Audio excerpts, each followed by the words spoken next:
ang hiwalayang Erwan Yusap at Ann Cortez ang dahilan kung bakit aalis si Ann sa It's Showtime. Yan po ang ating bibigyan ng komento, reaksyon, opinion sa araw na yan. Pero bago po ang lahat, nais ko lang po kayong imbitahan, lalong-lalo na po sa mga bagong napadaan lang dito sa ating channel. Huwag niyo po sanang kalimutan na mag-subscribe.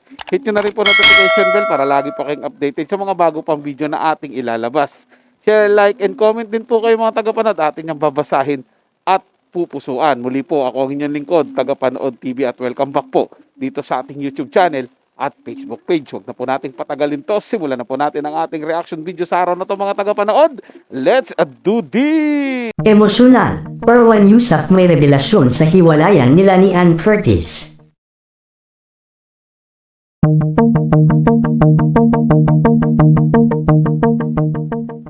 Mainit na usapan ngayon sa social media ang biglaang tuluyang pamamaalam ng actress-host na si Ann Curtis sa longest-running show na It's Showtime matapos na ang halos ilang buwan na hindi na pagpapakita ni Ann sa nasabing show. Marami ang nalungkot nang lumabas ang balita patungkol sa tuluyang pag-alis ni Ann sa nasabing noontime show.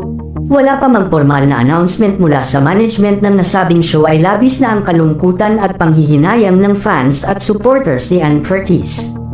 Malaki nga daw kawalan ang pag-alis na ito ni Ann sa longest noontime show dahil napakalaki ang bahagi nga daw ni Ann dito. Malaki nga daw kawalan ang pag-alis na ito ni Ann sa nasabing show dahil bukod nga sa husay nito sa hosting ay pinakita din ito ang kanyang husay sa pagpapasaya sa madlang people. Samantala dahil nga sa pagkalat ng balita na umano ay tuluyan nang aalis si Ann sa It's Showtime ay kasabay nito ang usap-usapan patungkol sa naging dahilan ng kanyang biglaang pag-alis sa show. Marami ang nagsilabasang balita patungkol dito, at isa na nga dito ay ang umano ay malaking kinakaharap na problema ngayon ng aktres sa buhay may asawa nito. Ayon kasi sa balita na kumakalat ngayon online ay tuluyan na nga daw naghiwalay si Ann at ang asawa nitong si Erwan Yusap matapos ang halos ilang taon nilang pagsasama. Marami ang hindi makapaniwala sa nasabing balita, ngunit ayon nga sa aming source ay hindi umano pa inilalabas sa publiko ito dahil na din sa totoong dahilan ng kanilang paghihiwalay.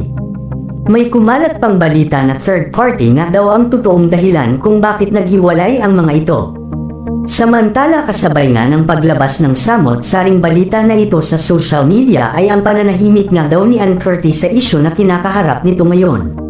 So yun po mga tagapanood, no? Parang pinalalabas po dito sa video na to, sa balitang ito na yung pag-alis po ni Ann Curtis sa It's Showtime. Kaya hindi na po siya napapanood dahil po sa hiwalayan nilang mag-asawa. At pinalalabas din po na nananahimik daw po. Well, natural po.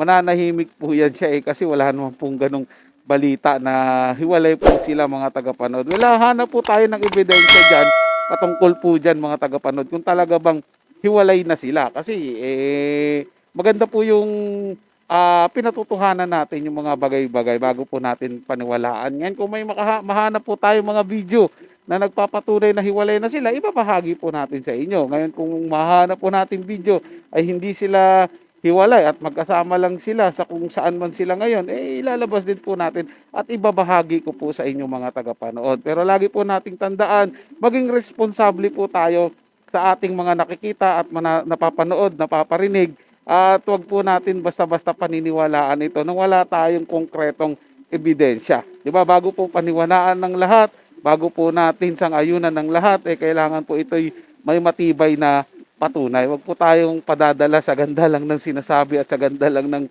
balita. Mabibiktima po tayo ng fake news yan. Kaya lagi po tayong maging mapanuri. So yun lang po mga tagapanood. May nagustuhan nyo po yung ating talakayan sa araw na to. At kung kayo bago lang po na napadaan dito sa ating channel, huwag nyo po sanang kalimutan na mag-subscribe.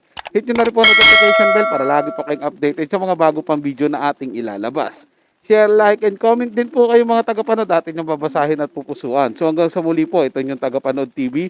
Komento at opinion lamang. Wala pong personalan. Paalam po at mabuhay po kayong lahat.